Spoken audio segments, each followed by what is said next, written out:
Hey guys, welcome back to my channel. I normally try to get this video out around like the end of December, so excuse how late this is, but I wanted to do my yearly best books of the year video. So this is for 2018. I usually do top 5. I might slip in an extra one there, but these are not necessarily books that came out in 2018, but they're the ones that I read and enjoyed the most in the year. So the first of these is The Hate U Give by Angie Thomas. Yes. This one's a little bit of a no-brainer because people have been raving about this book for years. It was made into a movie that I haven't seen and also don't even really know how well received it was. But the movie came out, I think, in like October or November of 2018. And it does have Amanda, how do you say her last name? Stenberg, something like that, and she's really great. This one was definitely written with like Black Lives Matter in mind. It is about a kid who gets killed by the police and his friend who witnessed the shooting sort of getting pulled into the media surrounding that killing. So it is kind of a heavy book, but it's also just really, really good. It has a lot of different characters, like her family and people from her neighborhood and her friends from her like much more privileged, much more white school, and everyone feels really well-rounded. There are maybe a couple characters that feel a little bit more allegorical than like full-flesh characters, but those are definitely the minority. And also the audiobook narration is done by Bonnie Turpin, and she is fabulous. The next book that I read and really, really loved in 2018 is Children of Blood and Bone by Tomi Adeyemi. This one is also narrated by Bonnie Turpin and also kind of inspired by Black Lives Matter, only this one is a fantasy story where diviners, which are people born with white hair, are persecuted by the king because if they were allowed to reach their full potential, they would get a connection with the gods and they would get magical powers, and the king is terrified of them. So they are persecuted, they are occasionally beaten down, they were mostly murdered like 10 or so years ago. So the main character's mother, who was an Orisha, was a diviner, was murdered, and she lives with that terror and with that fear of the guards that killed her, with that fear of that they might do the same to her because she is also a diviner. It is one of a series, and at the end of book 1 I am definitely really, really interested to see what else she does because it ends on kind of a big note, and I'm not sure that all of the main characters are gonna be in the second book because I'm not sure that they all made it. So the next 2 series that I wanted to talk about are ones that I have read before and I think have even included on favorites lists before, but you know what? They're the ones that I read and loved the most this year, so that's just how it goes. So the first of these is the Darkest Minds series. This one also had a movie starring Amanda Stenberg come out this year. The movie was not great, it was okay. I feel like the reason it didn't do well is because it really super simplified a very complex, nuanced, interesting story and turned it into a kind of hackneyed, cliched dystopian movie that we've seen before, which to me is really disappointing because the book series is so good and is so complex, it is so nuanced, the characters are way more interesting in the books than they were in the movie, and the series ends on a really satisfying note, which is rare for YA futuristic dystopia trilogies. A lot of them tend to fall apart in book 3, and this one does not have that curse. So I think these were on a favorites list like a few years ago, and they're on a favorites list again because, yep, they are that good. The next of my favorite books slash series that I read this year, the next of the rereads, is the Spirit Walker trilogy by Kate Elliott. This one I think also was on a favorites list a little while ago. It is Cold Magic, Cold Fire, and then it finishes with Cold Steel. This is a fantasy series set in an alternate version of our world where the political power of empires has changed. They're in an extended ice age. There are also magicians known as cold mages who can manipulate ice and temperature and wind and many other things, and they are sort of a separate power that is separate from like the princes and the noblemen. The cast of characters is super diverse, super interesting. The main character, Kat, is very, very fierce and very protective and a great example of what it means to be a heroine who is also a Slytherin, where basically in the first act of the first book, she gets married to a haughty cold mage that she has never met before that day and gets whisked away into a whole bunch of political power and intrigue between mage houses, between the powers of the princes, between the radicals that are trying to abolish slavery and like basically indentured servitude in the country.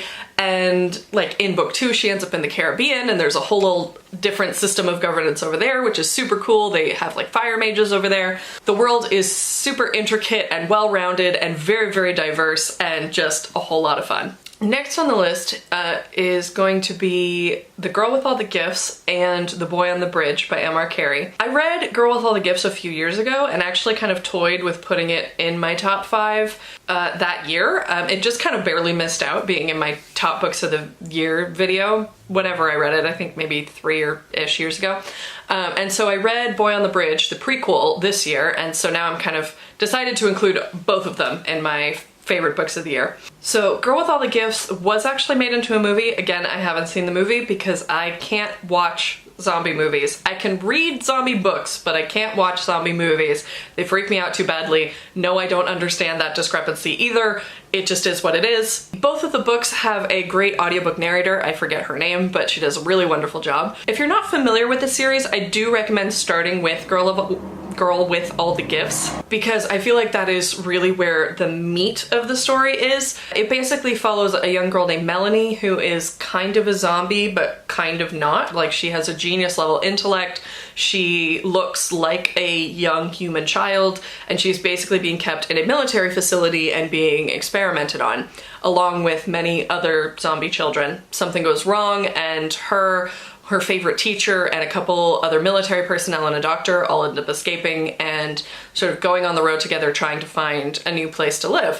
Things don't go great because it's a zombie novel, but one of the threads in The Girl with All the Gifts is about a research mission that was sent out, I think it's maybe like 10 years or so before the start of Girl with All the Gifts, and it was basically a big like armored science research tank that was sent out to try to find a cure to the zombie plague. And it was sent out and then never heard from again, and no one knows what really happened to it. So The Boy on the Bridge actually is the story of what happened to those scientists on the Rosalind Franklin, the tank that was sent out. You can kind of tell that things aren't going to go great from the start of on the Bridge, and so it does kind of lose some of the dramatic tension, but I actually found the story of what actually happened to the research crew really interesting, in that way where it's the sort of inevitable tragedy where you know that it's gonna end badly, but you still want to see how it unfolds. And there's actually an epilogue in Boy on the Bridge that is a little bit of a snippet of what happens after Girl with All the Gifts. And so I think that they tie together really nicely. I think that you should definitely read both. I do think that Girl with All the Gifts does kind of set you up to know what your expectations are with Boy on the Bridge, so I felt like Boy on the Bridge didn't have as many surprises for me, but it was still satisfying to read. So those for the top 5. I am going to do a quick few honorable mentions. The first of these is Northanger Abbey, specifically the audible full cast narration of Northanger Abbey. It has Emma Thompson as the narrator / Jane Austen, and it's just a wonderful time. I had never read Northanger Abbey before. It does probably lose something if you're not already a fan of Gothic novels, because it's like a parody / send-up of Gothic novels. But if you are into Gothic novels, definitely check this one out. It is a hilarious and wonderful time. Basically, the main character, oh, I've forgotten her name, but she's a young, impressionable girl who loves reading Gothic novels and gets invited to stay at the abbey of a friend, Northanger Abbey, and basically becomes entirely convinced that she is in a Gothic novel and that like horrible deeds are afoot. It is very, very funny, but probably only if you are actually into Gothic novels. So again, if Gothic novels aren't your thing, probably Northanger Abbey isn't your thing, but if they are, then read this, especially because the narration is really, really fun. The next is gonna be The Summer Prince by Elia Dawn Johnson. This is a Brazilian, like Afrofuturist, what's it called? Like solar punk, I think is what they're calling it these days. Dystopian, basically, about a city called Palmares Tres in Brazil that is basically on the coast. It's not a real city. It arose after a bunch of cities fell. They now have technology to extend their lifespan into the hundreds of years.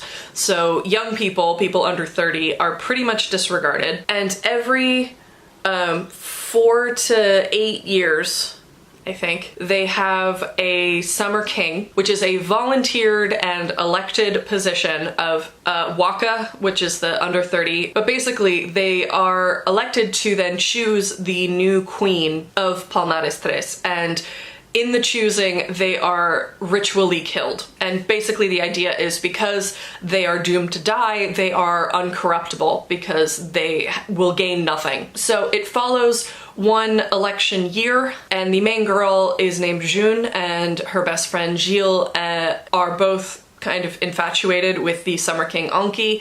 They both meet Anki, they both end up kind of having a love relationship with him. This is a very bi-normative world. Gilles is a boy and he and Anki become lovers immediately, but June's mother was married to a man, which is her father. When her father died, she ended up marrying a woman. No one really comments on that at all. And so that was really cool that there is this very queer sensibility to the story.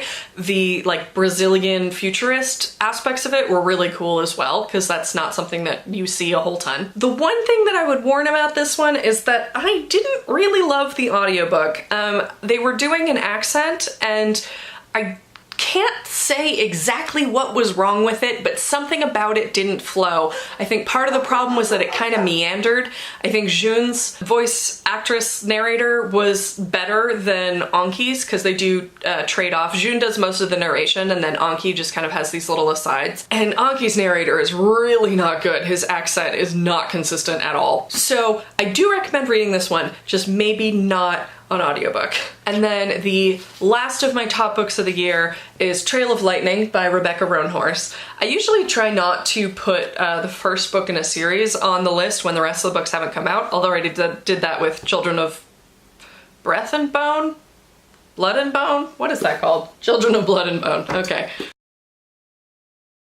This one is based on Navajo or Diné mythology and folklore. It is a post-apocalyptic urban fantasy where the Diné have set up their own nation, I guess, after the sort of fall of most of the rest of the United States. And a lot of their creatures from their old myths and folktales have started to come back. So the main character, Maggie, is a demon slayer for hire, essentially. The medicine man, Kai, that she teams up with is very sweet and young and handsome and charming and very much more like into fashion, and she's very much like not interested in all of that kind of stuff. They have a fun dynamic and the world is really, really interesting. I don't know a whole ton about Diné mythology, and I hope I'm saying that right. And so this was a really cool look into that, and I'm really excited for the second book. All right, so those were the top books that I read for 2018.